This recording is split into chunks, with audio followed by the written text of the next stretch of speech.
watch your language. Okay, once again, for the benefit of the two people listening at home, welcome to Audit and Governance this morning. Thanks for attending.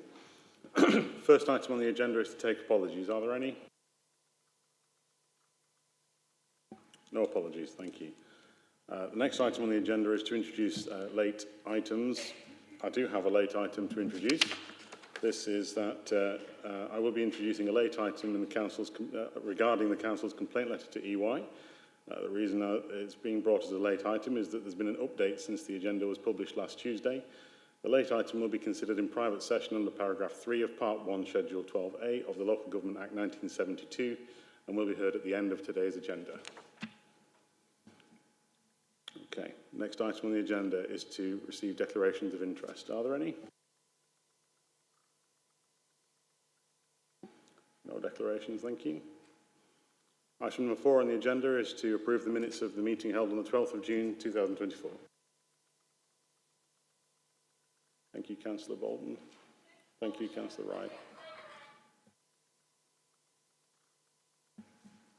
Unless there are any objections, then those minutes are approved. Item number 5 on the agenda is to discuss outstanding resolutions.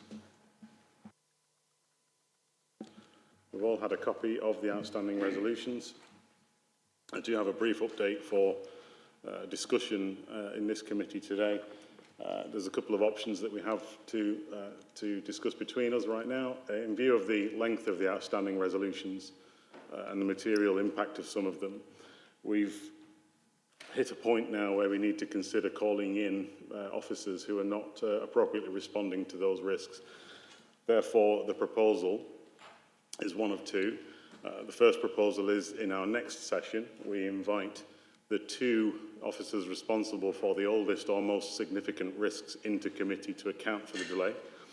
The alternative proposal is that we hold a dedicated session in which we can call as many officers as we can to try and clear this list down. Do members have any thoughts on those 2 proposals?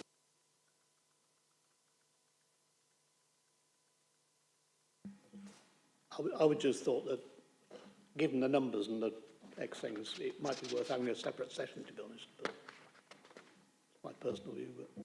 Thank you. Councillor Bolton?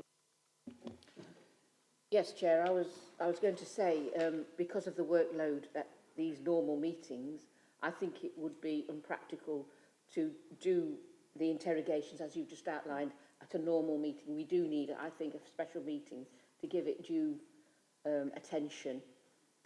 And obviously, I think we need to bear in mind that some issues we may well not be able to explore fully because of potential legal implications that are being dealt with behind the scenes that perhaps we are not aware of.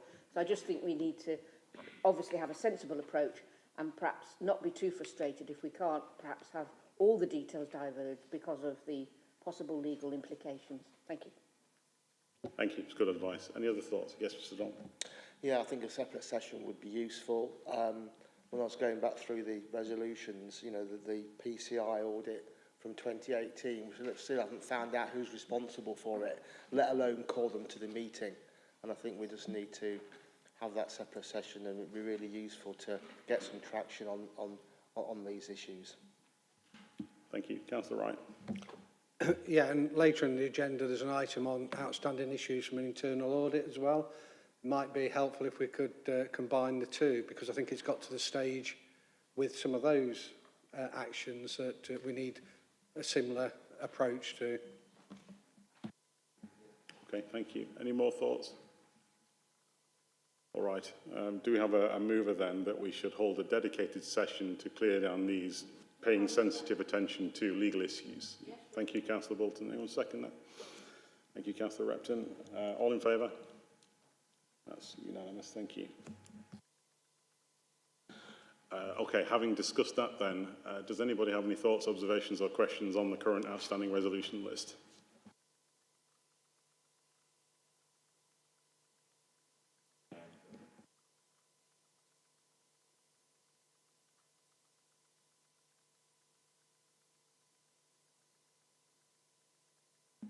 Sorry. Emily Feenan was asked to attend this meeting to talk about the transparency code. It's one of the items on there. Just remind you. Thank you for the reminder. If there are no more thoughts and observations or comments on the list, then we have with us today Emily Freenan to talk through one of the outstanding resolutions. And I invite you to speak if you're ready to speak. Thank you, Chair. What would committee particularly interested in would be helpful in the first instance. There was the audit in relation to the Council's compliance with the Transparency Code. And at the time at which that audit was taken, there was no officer who had overall responsibility for the Transparency Code, as it's it's overarching the various documents which are required to be published. Once the audit was completed and audit reported to Simon Riley, who was at that point the Strategic Director for Corporate Resources, it was suggested that I might like to be the owner for this audit. So that's why it sits with me. So it would be helpful to understand a little bit more from what committee would like to know. Okay, thank you. So members will recall on the invitation, if you were in attendance. So does anybody have any specific questions for Emily Freenan while she's here?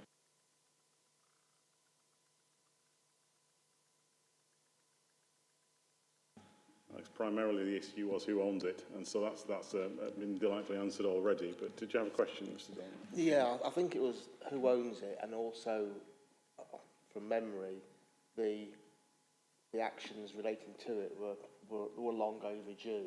So I think it was understanding why it was overdue and when we could get resolution on those actions.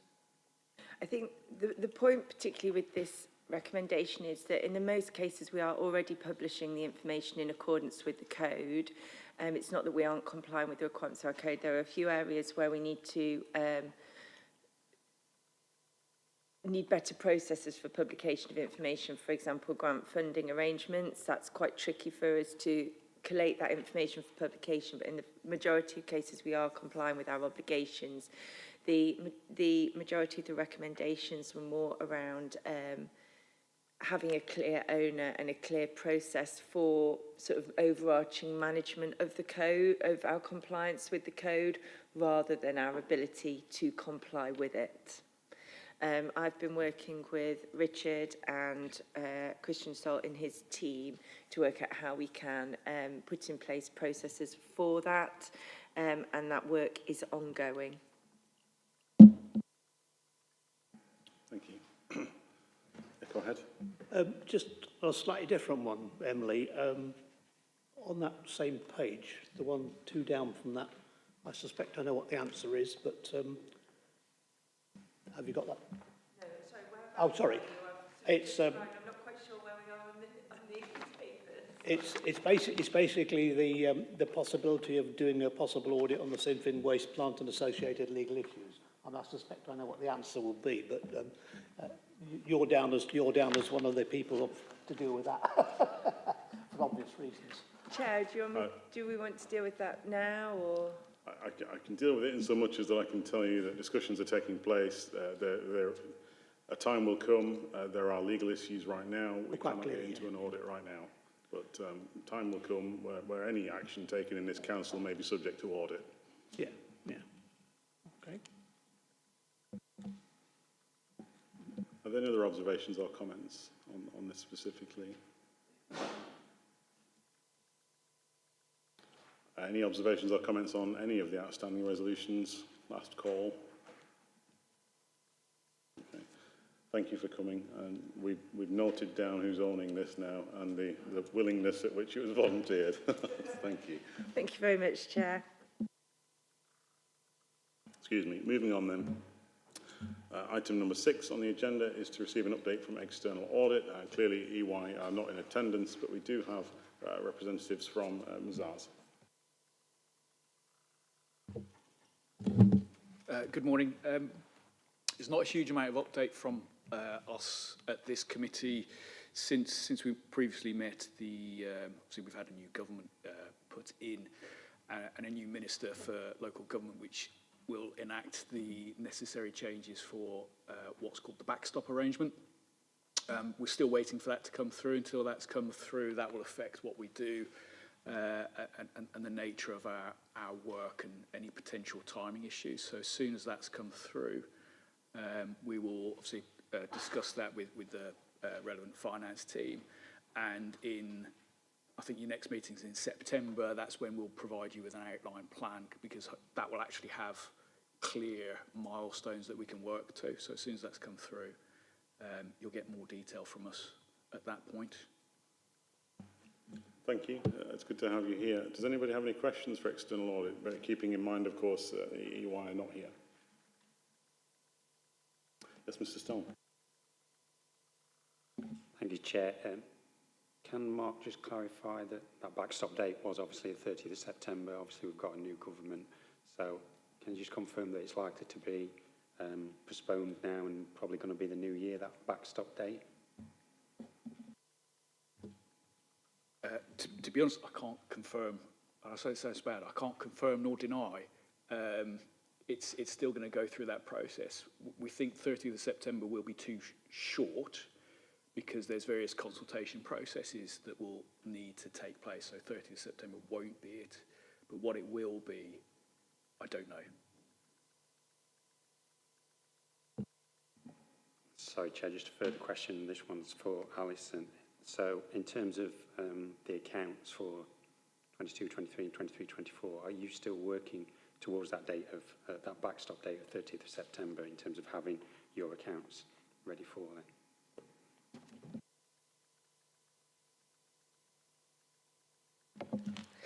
22, 23s, they've been issued, they're ready for audit, that's not a problem. 23, 24 are imminently ready to be issued, so we're not concerned that we'd have a problem having those accounts ready by that date. Obviously, the planning of the audit and the work associated around for lots of accounts would be something that we will have to discuss with our auditors around resource and planning that in from both the auditor's point of view and from our point of view as well.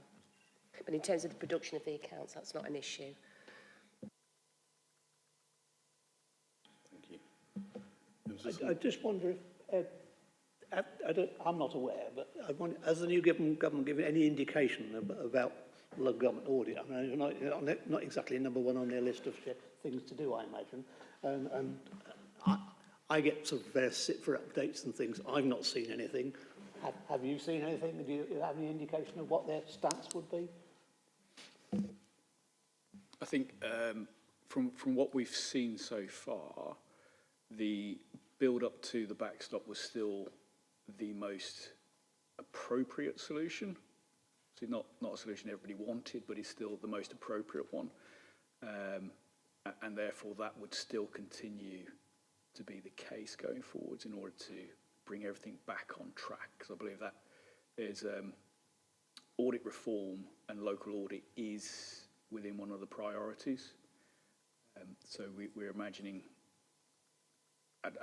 time is just the issue at the moment, it's just so new, but we are expecting some clarity to come through in the next couple, hopefully this month.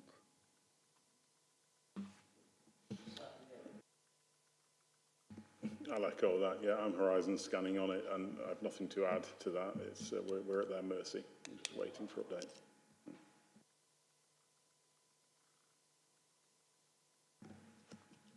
Are there any more questions or comments? Okay. Thank you for attending again. I'll see you next time. Okay, moving on to the next item on the agenda, that's item number 7, which is to receive an annual report for the review of performance 2023-24. I've got a special request on this report that questions from members could be parked and taken away and brought back to committee because the author of the report isn't able to attend today, but we'll go through anyway. Thank you. Thank you. So I'm Heather Green and I'm Director of Corporate Management. As the Chair has said, Sarah Walker expressly sends her apologies today. So the Council produces an annual report every year to report progress against the priorities contained in our Council plan. The annual report sits alongside the performance outturn report, the finance outturn report, statement of accounts, the annual governance statement and other key documents in terms of providing assurance on the Council's use of resources. In August, Cabinet will receive the Q4 performance report as well as the annual report, and will review achievements and areas for improvement where that is needed. I'm very happy to take any questions today if members have any.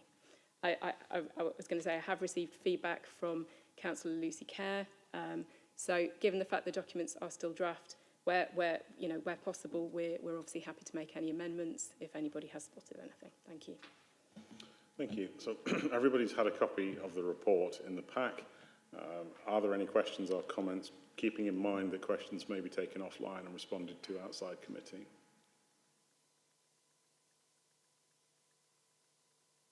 It would appear you're getting off lightly. Yeah.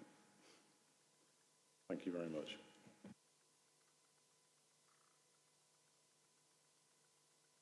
In which case we can move then to item 8 on this agenda, which is to receive a report 2023-24 year-end risk assurance.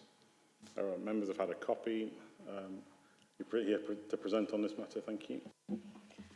Thank you, Chair. Good morning, committee. For those that don't know me, my name is Catherine Mawson. I'm the assurance lead in Sarah's team, and in the same way as the previous report, Sarah sends her apologies. So this is a standard report to update the committee on risk assurance activity that's taken place over the last 6 months of 23-24 and set out proposals for risk reviews in 24-25. The mid-year risk assurance report was considered by this committee in January. So for a full overview of the 23-24 position, then these should be considered together. In January, the committee made a number of recommendations which have been noted in the outstanding resolutions to strengthen our routine risk assurance reports, which have been reflected within this report. So these have included an improved clarity on actions and controls which are not in place on our strategic risks to allow greater scrutiny, and any additional information on risk tolerance to be included when reporting strategic risk scores. So these have both been included in Appendix 1 attached to the report. Presented in paragraph 4.4 is a summary of the identified opportunities for development, which were considered in the January 24 update, alongside a summary of progress that's been made over the last 6 months. I won't go into all of these in detail, but I just wanted to pick out a few, including our strengthened department risk management activities, which have been aligned to the 24-25 business planning cycle, and that will continue to be embedded within this year. And the emerging risk log continues to be circulated monthly with regular consideration in key forums. This is a key area that continues to be strengthened for us. It's also worth noting that works commenced on the refresh of Derby's risk maturity self-assessment, with initial discussions taking place at our corporate risk management group in May. So that feedback is being collated, and we're sending out a survey shortly to managers, directors and heads of service to get as much wide feedback as we can to inform a refreshed position for January. Presented in Appendix 1 is an overview of the strategic risk register as at the end of March 2024, which is Q4. In addition to these areas, there were a couple of targeted risk review activities, including our artificial intelligence technology programme and private finance initiative expiry, which we continue to work with colleagues on. Based on the assessment completed at the end of June, there was no risks recommended for consideration via a risk surgery. Any outcomes of any targeted risk assurance activities will be reported to the next committee. It's also worth noting that the current risk management strategy and handbook are scheduled for review again already, and republication in 2025. So an updated risk maturity self-assessment will assist in shaping the development of that, and we aim to include further information on the department risk register, updated risk appetite statements that have been refreshed through engagement with cabinet and senior leaders, strengthen clarity on the ownership and approval of risk appetite statements, more partnership risk management guidance, and further clarity around how risk tolerance is quantified. We'll be bringing that update to the committee in March. That's it, Chair. Thank you. Thank you for your report and for factoring in the recommendations made. Does anybody have any questions, comments, observations? Councillor Kerr. I think it's really interesting how the whole of the risk area has grown from almost nothing 15 years ago to something that feels now that it's growing and developing with quite a level of excitement. And I think that is partly shown by the sort of the engagement that seems to be happening in terms of the actions that are happening and going forward. So I think it's at this level, it seems to be working really well. What we can't see from this is how it's all been factored down through the various layers of management to people on the front line who may be the ones who can pick up and identify the actions that are needed. So it's really that fully sort of embeddedness within not just the sort of the top and the middle layers, but feeding right down to people at frontline staff who may be the ones who may, or it may be that at that level we're also seeing a change in attitude.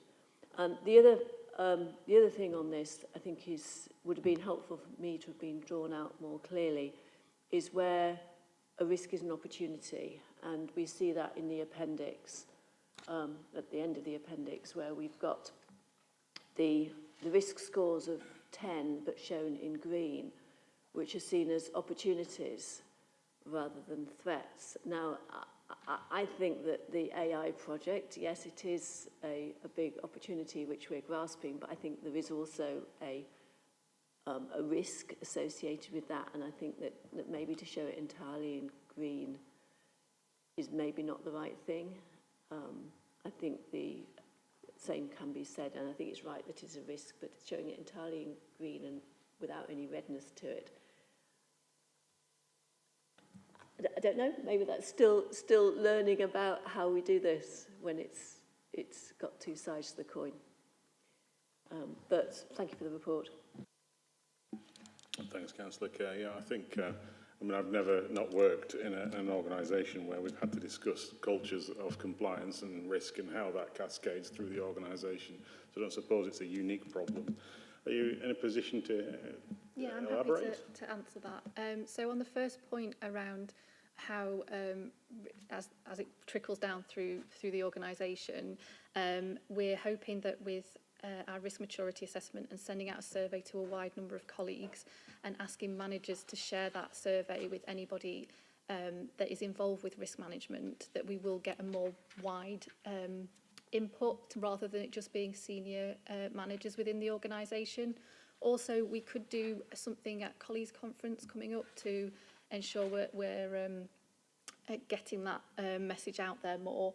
And then in terms of the comment on risk, opportunity and threat, we can look to update the appendix so we can show both the threat and the opportunity score, where in the case of the AI risk, it is documented as both, so it is clearer going forward in future reports. Thank you.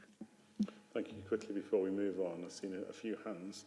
Can I just ask, is there an ability for people to make anonymous representations on risk in the organisation?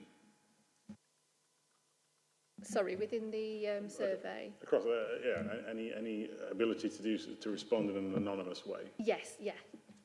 Okay, thank you. Mr. Dolman and then Councillor. Thank you, Chair. Hi, Catherine. Good to meet you. I've had a couple of emails with, I think you've been copied in with Sarah, and one of the points I was wanted just to pick on was risk appetite. It's not clear in the handbook how that's approved, I don't think. And I was just sort of going to sort of page 4 of your report and the section on risk appetite, and it sort of mentions in the third column that this might be sort of apples and pears, but risk appetite is not a key decision, and they do not need approval. So I was just trying to square off in my mind what we were saying on page 4 of your appendix on risk appetite, and just to clarify for me, how is risk appetite approved? Who approves that? And how do we oversee that risk appetite here? That's question 1. Do you want to go for that? Thank you for breaking it up. I'm happy to take a stab, but it might be that Sarah wants to add further to it when she's back from leave.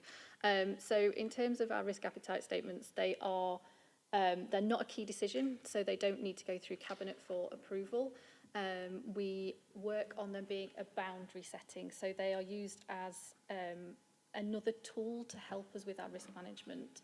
So they're not very set in stone. There is some wiggle room within there. So you'll see within our risk appetites that they often will cross more than one boundary. We have engaged with senior leaders, CLT, corporate risk management group on the consideration of those risk appetites, and we will be reviewing them as part of our refresh of the handbook and strategy. So there will be that opportunity for this committee to review any changes and when that comes back through in March. Thank you.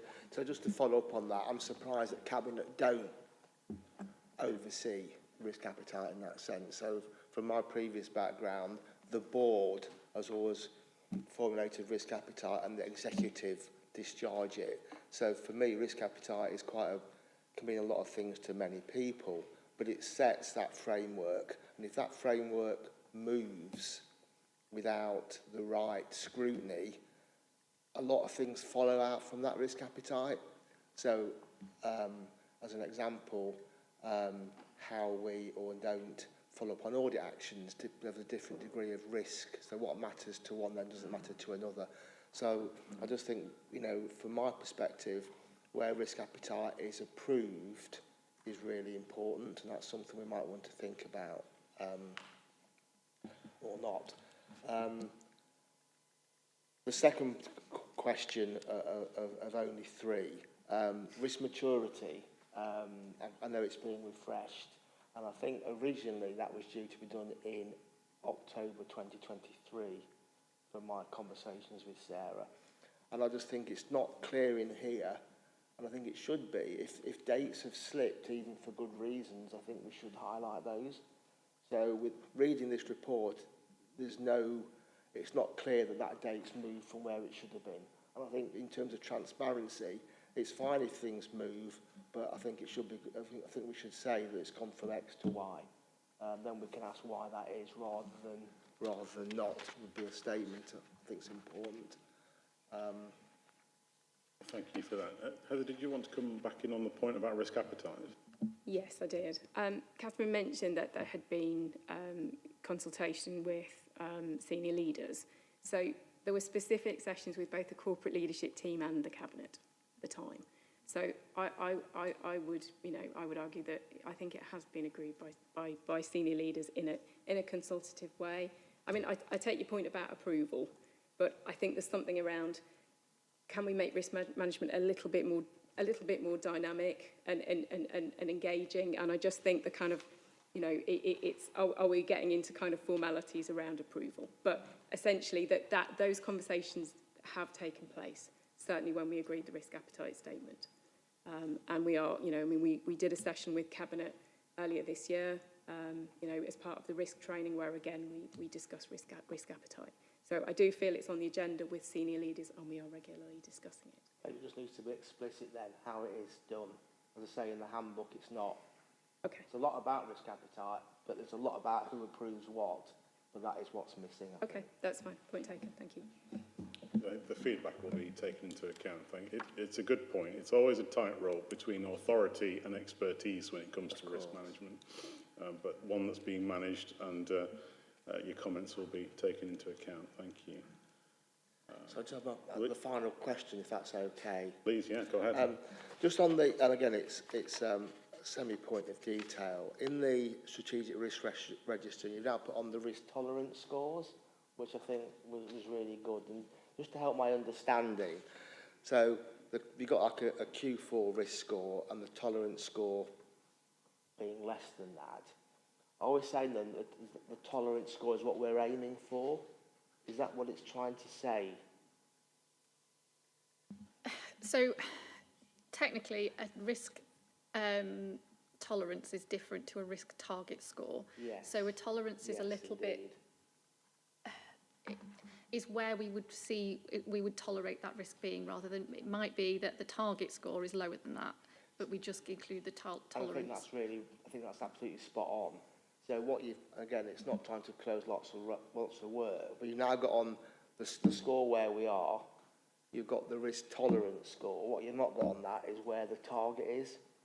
And that was, again, a point from January. Having those three things on would make it really clear where we are, what we would tolerate, and where we want to get to.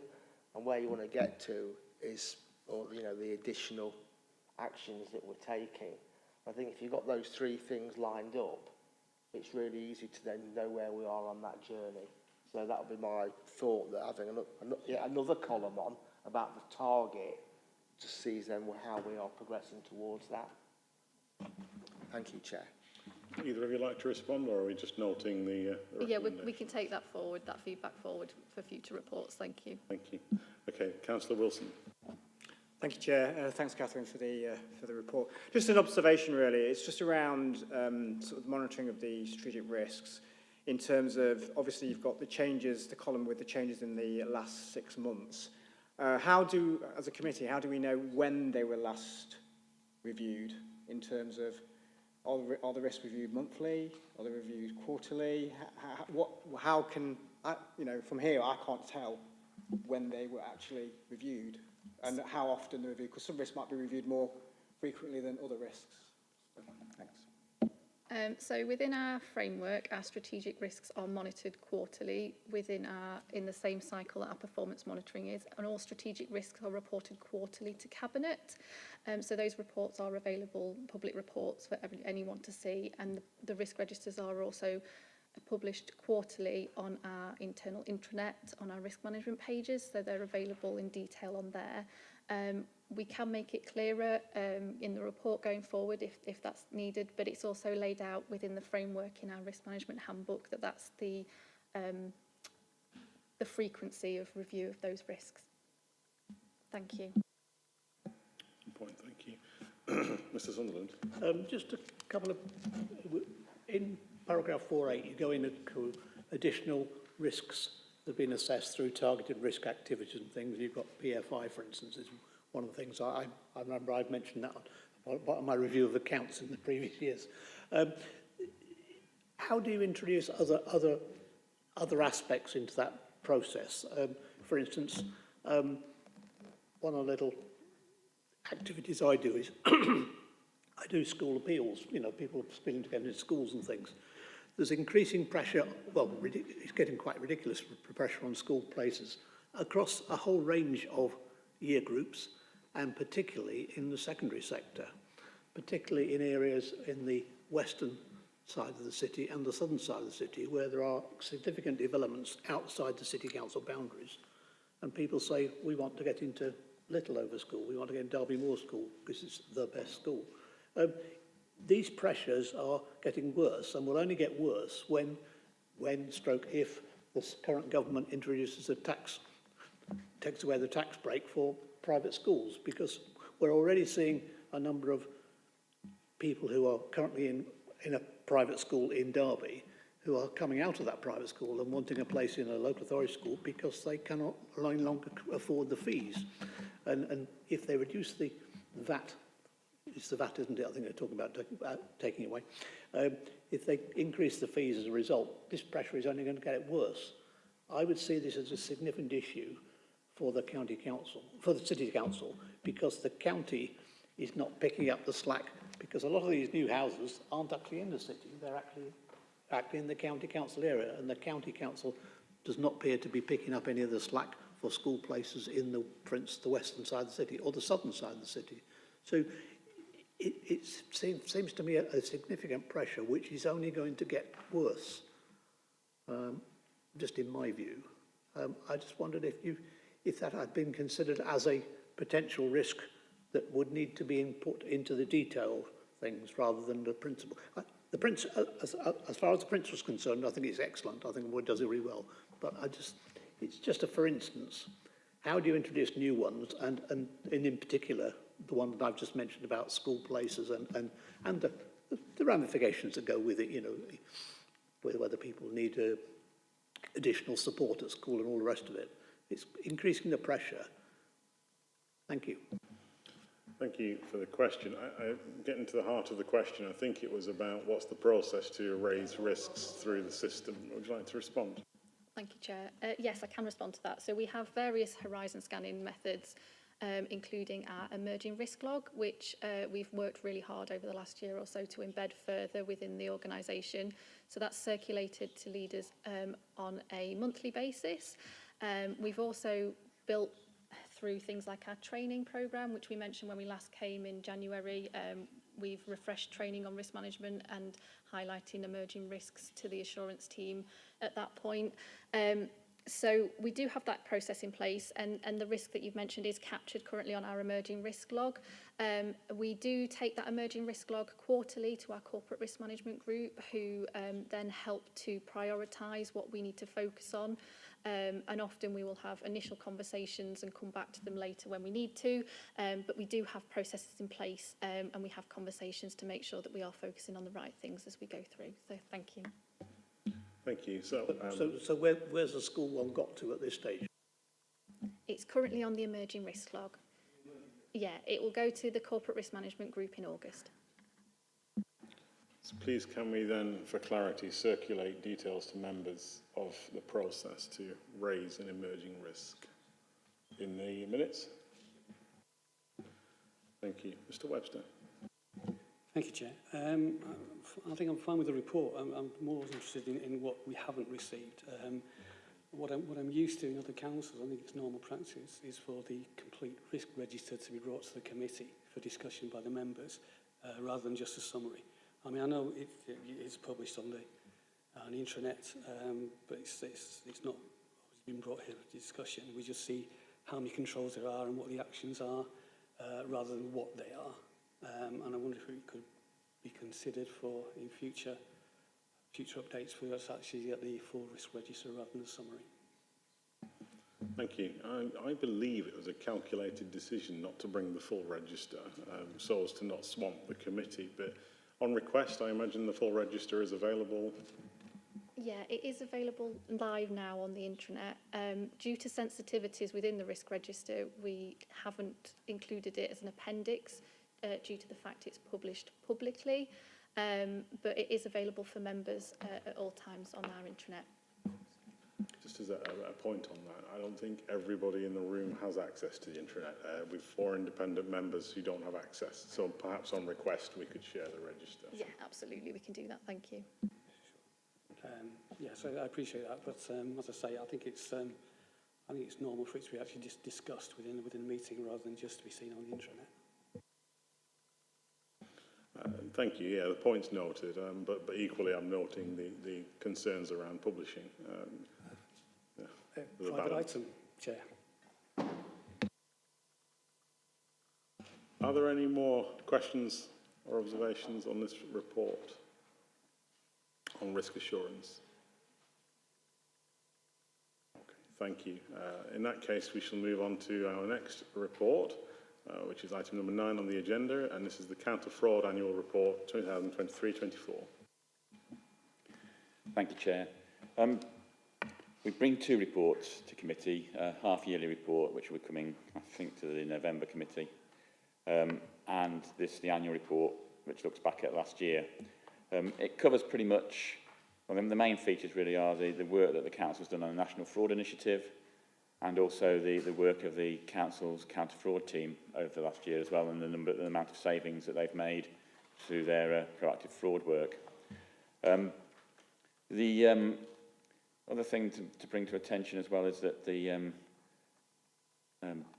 actual policy framework is due for renewal. This was due for review this year, so that needs to be added to the committee's work programme. So the anti-fraud, bribery and corruption policy framework will need to come to January or March meetings, and so that needs to be added on.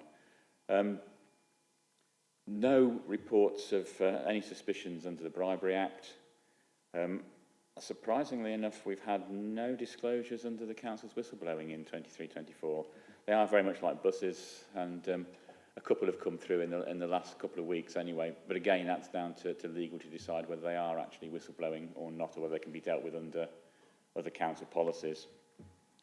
No money laundering either, no reports of that, but that's not surprising in the way that the Council's moving away from cash now. And finally, RIPA, the Regulation of Investigative Powers Act, again, there's no authorisations under that have been required. So it's pretty much focusing around NFI, and the tables are there. You can see the amount of data matches that there have been and what has been investigated. Table 2 gives you a breakdown of those matches that have been closed, how many matches identified as fraud and, knows it as errors. We tend to find these days more errors than we do fraud with the National Fraud Initiative. It's been going since 1998. So in its heyday, it did flag up lots of stuff, especially around the London area. But these days, it tends to be more flagging up errors. But again, they're things that need investigating. And as you can see then in the next table, which is table 3, on page 4 of the report, that's all the work that the counter-fraud team have been doing and pulling in a lot of savings there, particularly in their work around housing and housing tenancies and that type of thing. It says in the report that there's currently 4.4 FTEs. Earlier this year, in May, we increased the number to 6.4, took on 2 new employees because, A, there's a bit of a backlog of the work, and also it has to be, the work of the team has to be self-financing. So they also do sell their services to other district councils that haven't got capability to do their own fraud stuff. So again, we've got income coming in on that side of things as well. But that was all I wanted to mention on this report, Chair. Thank you. I know on the face of it, a report with no reports is a green success, but as I was saying in the pre-meeting briefing, it makes me nervous when there are no reports of any activity. And I wonder if we ought to consider whether training is due, but let's just accept the good news as it is for today's meeting. Councillor Wright. Yeah, thank you for the report and the successes around the Derby Home, for example, were really to be applauded in terms of the fraud there. I'd reiterate what the Chair said in terms of it gives me a lot of suspicion when there's no reports through various activity, and one in particular around RIPA applications. I know local authorities are generally reluctant to delve into this area of business, but I know from my own personal casework on ward that there's a lot of activities that would benefit from covert surveillance, either by the local authority in conjunction with the police. And it just, I wonder whether that's because of a lack of understanding of the legislation, lack of resources, have got the relevant skills, or a lack of purpose to actually use this. But it goes beyond RIPA, really. Things. I mean, last year we talked about SARs. It astounds me that we don't get suspicious activity reports as a local authority. And then just going back to the National Fraud Initiative, a return of one positive investigation on something like, from memory, is it nearly 6,000 reports? You know, it's not really, for me, a good investment in terms of time and effort to actually pursuing that when there are other areas as well. So while I applaud the actual work in recovery, I think there's potentially a lot of unknown unknowns in there in terms of what might be out there happening that we're not actually have got sight of. Thank you. Do you want to respond or just note? I can't respond on some of them because RIPA, etc., doesn't come under my domain anyway. But what I would say is that I do agree with what Councillor Wright is saying, and it's one of the things that does concern me. I mean, we do quite a lot of work within audit. You know, when we do audits, we look for, you know, are there evidences that, you know, are there weaknesses where fraud could exploit this? We do look for that, and we do tighten up controls. But at the end of the day, we can only respond to what we're told about. It's very rare that internal audit find frauds. In my 30-odd years in internal audit, I've probably only ever discovered a couple of frauds through audit work as such. Most of them have come through people, you know, on the ground saying, you know, something's going on. What I will add, and it is in the outstanding resolutions, is that the committee had asked for us to get some e-learning around fraud awareness. And I'm hoping to have a demonstration either later this week or early next week of a system by Meritech that David Webster pushed on to me and said, have a look at this. So that's quite good. I've watched a 3-minute video of it, and so I'm just exploring that as well. And that can be added to our e-learning suite. Thanks for the response, and thank you, Mr Webster, for the recommendation. I'll be with you shortly. First of all, Councillor Repton. Yeah, there's a relatively minor but a curious note on page 2 of the report. 63 cases related to deceased residents not having their blue badges cancelled. Although there is no direct saving to the council, the Cabinet Office estimate this will save 40,950. Well, a couple of questions come to my mind about this. Well, how did we become aware there were 63? When did we become aware there were 63? Why didn't we cancel them immediately?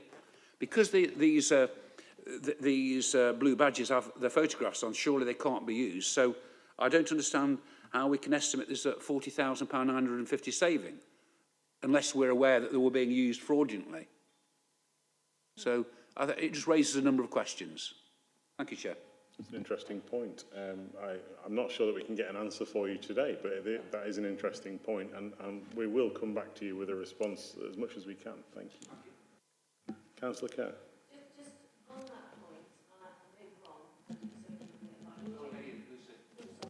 move on. Just my observation on that, because I'm not an expert, but we have within that table 3, we have civil penalties, 272. Now, some of those could be the blue badges, where people have been caught using a blue badge and not being able to have the right person in it, and they've therefore been given a civil penalty and had the badge removed. So that's my supposition as to what is behind the civil penalties. The numbers don't quite line up. But. It's a reasonable thought process. Thank you for offering it, but I do still accept the point that we could do with some clarity around it, and that's what. Yeah, I agree, but thank you. It's a good suggestion. Yeah, Mr. Sunderland. I was just appalled by Richard's comment that internally they're not finding frauds. A bit taken aback, to be honest. But seriously, though, in terms of the services which you sell to other people, is there some sort of a account to show how much you're getting in the way of income against the rest of it? The team is justifying itself in financial terms as well as other terms, is it? Basically, of the 4.4, the HRA Housing Revenue Account on behalf of Derby Homes is supporting 2 of those posts, and 1 post is fully funded by South Derbyshire District Council as well, and so we do work. We report all their savings directly through to them. None of their savings are in here. Derby Homes ones are, but South Derbyshire is reported separately. And we're also now going to be picking up work for North Warwickshire Borough Council and also Amber Valley Borough Council, and Ashfield District Council have also got a few days that they're purchasing from us, so that's supporting yet another person. But having spoken with Alison, we've got that many. We interviewed a number of people and got some good candidates for it, and decided that with the amount of backlog that counter fraud team had got, it'd be worth bringing someone else in, particularly if with these levels of savings we could actually increase on those. So hopefully we'll see an increase on these in the 24-25 report. Thank you, and I'm delighted to leave with you the complications of access control, working on behalf of so many different clients, but does that answer your question, Mr. Sunderland? Okay. Are there any more questions on the fraud report or observations? Okay, thank you, members. In which case we will move on to item number 10, which is the Internal Audit Progress Report. Thank you very much, Chair. Just to explain that we've got, I've mentioned a few times, we've got a new audit management system that we're still working closely with. One of the things it will do is that it will automatically produce our internal audit reports that we do on each assignment, and also will produce the progress report that we send through to all the committees within the CMAP partnership. What I've done here is just give you a flavour of what the report looks like. Because I wanted to test it out before we put it through the system to see what it looks like and how it's received by committee, but also the fact that it does highlight, in my opinion, better the outstanding recommendations, more detail on them, as you'll see on the later pages, than the synopsis I used to give. That was purely because of unfortunately, the level of outstanding recommendations that we've got at Derby. It's very difficult to pull it all together. However, this has done so. We've also, as I reflect in the covering report, changed the way we've got rid of the words being implemented, which was quite banal, but try to be more defined about it and call it, various things like delayed actions and delayed future action, that type of thing. So the committee can see, yes, this is a reason. It's not being implemented. Just covered a multitude of sins, but that's all explained in the report and also in the appendix itself. The one thing I will say as well is that we last reported a progress report to committee at the March meeting. Therefore, there is some crossover between this report and the annual report, which I brought to the June meeting. So some of the audits, although not the detail of the finalised audits that you've got in this progress report, were mentioned in that. We are still having issues, surprise, surprise, with getting people to respond to us so we can actually start audits. You can see there's a lot of allocateds on page 4, but again, it's getting these audits started. Yeah, we accept that people have got a lot of pressures, but there are the new internal audit standards coming in April next year, but also the Chartered Institute of Public Finance and Accountancy are also introducing a code of practice on the governance of internal audit, which is something that I will need to bring to the audit committee and also to senior management.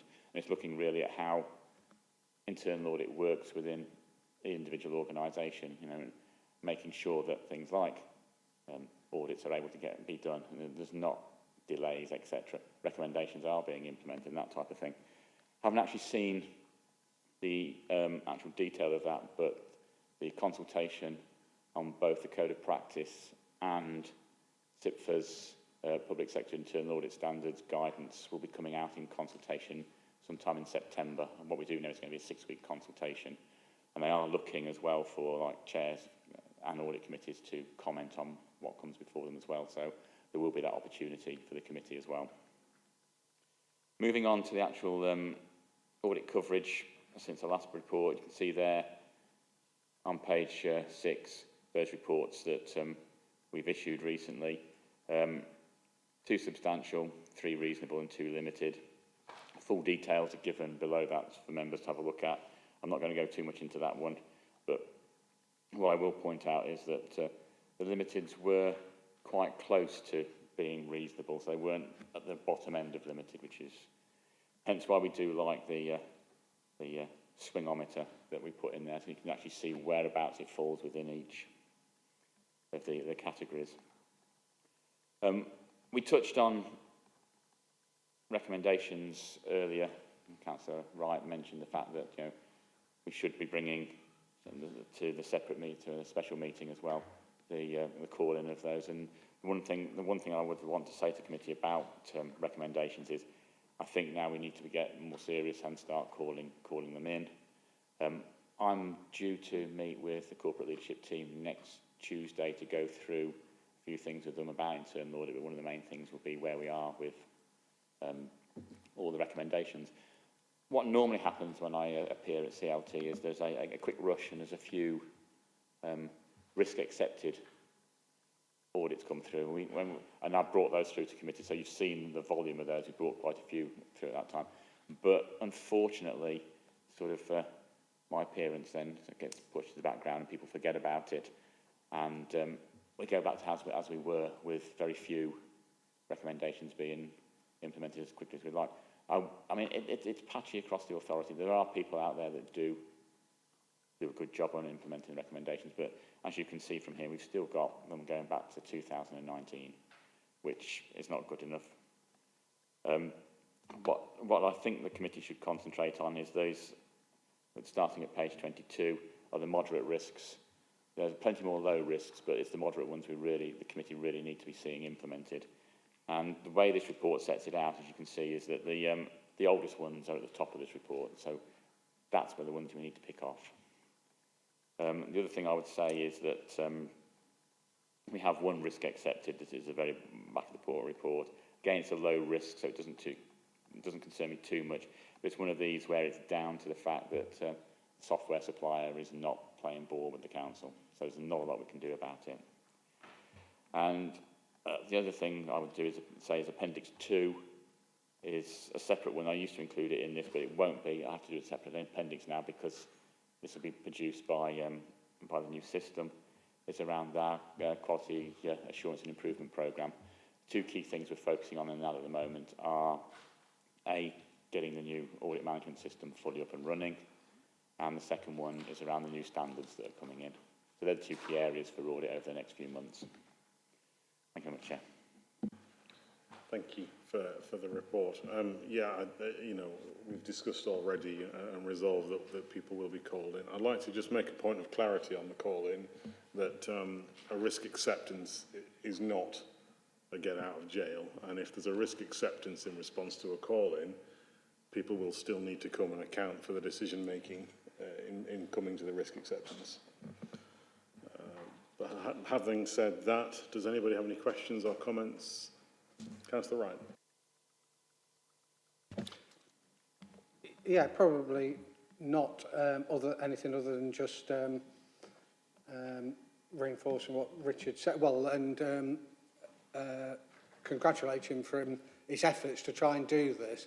But the first one on the list, because it's the oldest, does, when I read it, I was extremely concerned.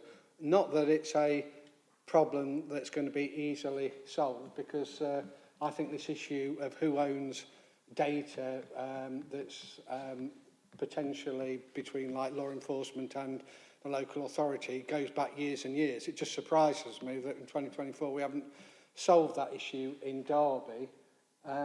But we are, it gives me concern that we've got left hand and right hand not knowing what each other are doing in the city. We're accepting more money for CCTV for obvious reasons, because communities are asking for it for community safety issues, but we've still got an issue in terms of that data may be compromised because we're not keeping the IT up to date. And the response seems to me that it's not my responsibility, so end of issue. I'm not sure it's this committee's job to actually try and solve these issues. It's a head of service, I would say, for whoever's got responsibility for community safety and IT department in terms of the data. But what really concerns me is that CCT evidence from law enforcement's perspective is one of the two key issues that determines whether crime's solved or not, and hence whether victims get satisfaction for their crimes, and we're putting that at risk. So we're exacerbating the problem moving forward as far as I was concerned. And if we are going to call something in, that seems to me, because of the age of this and because it's one of those issues, this ought to be a prime candidate for potentially calling in. But I do recognise I think there's probably 40 odd, I think, from memory, of these medium risks, and this may not be the number one affecting, you know, in terms of across the authority. But I think it's a really good case study. Thanks, Councillor Wright. It is extraordinary that we could have risks without owners, and that is something we ought to try and address as swiftly as possible. Where there isn't an owner, it should keep moving up the ranks until it sits with the chief executive, as far as I'm concerned. If that's the call-in, that's the call-in. We'll take it that far. That's a good point. Thank you. Councillor Kerr. Yeah, I very much support the need to know who is responsible for the actions. Now, one of the people mentioned in several of these is about the bus station and bus services. I know has left the authority, so he's not going to be responsible for that anymore, but yet his name is still listed here as sort of listed against the actions. So on a number of these, I've said, well, who is going to be doing this? And I think it would be helpful, because some of the sort of slightly more cross-cutting things, it's not clear as to whether it's falling within one department, or whether it could be across more than one department. Like, you know, the data from, is data being held as part of ICT, or is it part of the originating department? You know, who is it who's responsible? And I think we need to be taking this more seriously, because I don't like looking through such a long list of things, and I want them crossed off and sorted so that we haven't got to come back to us each time. So I don't know, Richard, whether there's more that we can do. You know, you're having a meeting next week. Do we need to be taking it up a bit more seriously as a committee to say, look, we want to sort these, and maybe it's something that we should be adding into that special meeting and that we talked about at the beginning of this meeting, and getting quite a lot of people through. Thanks, Councillor Kerr. Yeah, there is no doubt that it needs to be in the scope of that session, and the priority does need to be escalated. And I think the resolution from earlier on this morning goes some way towards addressing that. The issue of cleansing the list itself to make sure that the correct people are owning the correct risk, I guess that's a housekeeping matter for us to attend to before the call-ins are conducted. But watch your inbox for dates on the special meeting, and that's when I expect to see progress, either before, in response to the call-in, or during that session. Thank you. Mr. Webster. Thank you, Chair. I must admit, I do have sympathy for Richard. I've been in a similar position myself in the past. One thing I would say is that, yes, you've got this meeting, but this really does need the support from the top of the organisation, the chief executive and the corporate leadership team, in order to get this fixed, or to get the numbers down. And the other point I would make was that on the schedule there's sort of 93 either action due or deferred action due, which is obviously way too much. But there won't be 93 managers responsible for those 93 actions. There will be a much lower number. And I wonder if it would be worth, Richard, considering concentrating on the managers with a number of actions outstanding allocated to them, and they would be the people to be called in. It's something we've talked about, isn't it? Prioritising and taking some quick wins in terms of representation in that meeting. Thank you. Councillor Kerr. Yeah, just a separate point in that to try and get some of these moved forward. There are a couple of examples here where things aren't moving because of a lack of knowledge or an external supplier. Now, if it's an external supplier, then other people using that software, as it usually software, are going to be having the same issues as we have. And I just wonder whether it's possible to get a bit more communication. Who else is using the software? Can they be also putting pressure on so that we can get some delivery if it's an external problem? And again, where we've got examples of a service being used by more than one authority, and I think there's a building services one here, then the other authorities, let's talk to them and see if we can get action and delivery that way. So we've got a bit more power to our elbow when it's outside our control. Thank you. Yeah, cooperation should be encouraged as much as possible. It's something we can feed back to the risk owners themselves, and hopefully they'll heed the advice. Yeah. Are there any more? Okay, thank you again. Moving on then to item number 11, which is the Audit and Governance Committee Work Programme for 2024-25. Thank you, Chair. Just a quick one to say that moved a couple of items, as I said in the covering report. The draft annual governance statement has been moved from this meeting to the October meeting, and also you were due to have a waivers update come to this meeting, and unfortunately the person in the Spivey who used to always come as head of procurement has now retired, and there's no one in post at the moment, so there won't be a waivers update for a couple of meetings, but there is one scheduled for the January meeting. Thank you. Noted. We'll look forward to those updates in those sessions then. Does anybody have any questions or comments on this report or programme? I mean, the main outstanding ones are all to do with BY, really, aren't they? So, I mean, there's not a lot we can do about that, I would think, at this point in time. Fortunately not. Okay. In that case, we move on to item number 12 on this agenda, which is to exclude the press and public from this meeting. To consider a resolution to exclude the press and public in consideration of the following item, that under section 100A of the Local Government Act of 1972, the press and public be excluded from this meeting during discussion of the following items on the grounds that they involve the likely disclosure of exempt information as defined by paragraph 3, part 1, schedule 12A of the Act, and that the public interest in maintaining the exemption outweighs the public interest in disclosing the information. Can somebody move? Thank you, Councillor Bolton. We have a second. Councillor Kerr, thank you. Unless there are any objections, then we shall exclude the press and public and discontinue.